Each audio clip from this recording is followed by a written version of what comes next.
জীবনে নাও থাকতে পারতাম।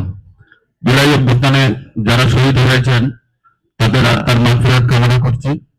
যারা অসুস্থ পঙ্গুত্ব বরণ করছেন, দোয়া করি আল্লাহ এখানে দ্রুত তাদের সুস্থতা কামনা করেন।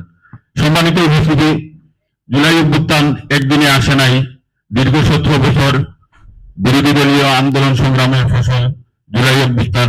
17 বছর আন্দোলন ফসলে বিরোধী দলীয় অনেক নেতাকর্মী গুম হয়েছে, জেল জুলুমের শিকার হয়ে অনেক ওদের মা হারাচ্ছে, বাবা হয়েছে। আজকে আমরা ওদেরও আত্মার মাগফিরাত কামনা করছি। সম্মানিত উপস্থিতি, আমরা দেখেছি যখনই বড় কোনো আন্দোলন আসে, যখন জনসাধারণ আন্দোলনতা যখন ফুসে উঠে, তখন আর কোনো সরকার সত্তা যত যত বড় কিছু হোক, তখন আর কারো পক্ষে টিকে থাকা সম্ভব হয় না।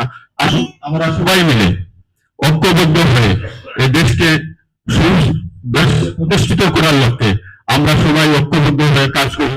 আমরা এখন দেখতে পাচ্ছি হঠাৎ করে মিটিং করেছে, বিরোধী দলীয়কে দমন নিপীড়ন করেছে।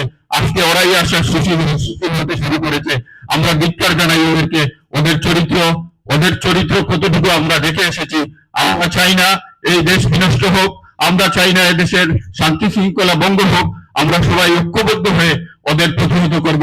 আপনারা দেখতে পাচ্ছেন বাংলাদেশ প্রধানমন্ত্রী কিভাবে দেশকে সুষ্ঠু শান্তিময় করার জন্য কিভাবে দেশ পরিচালনা করছেন।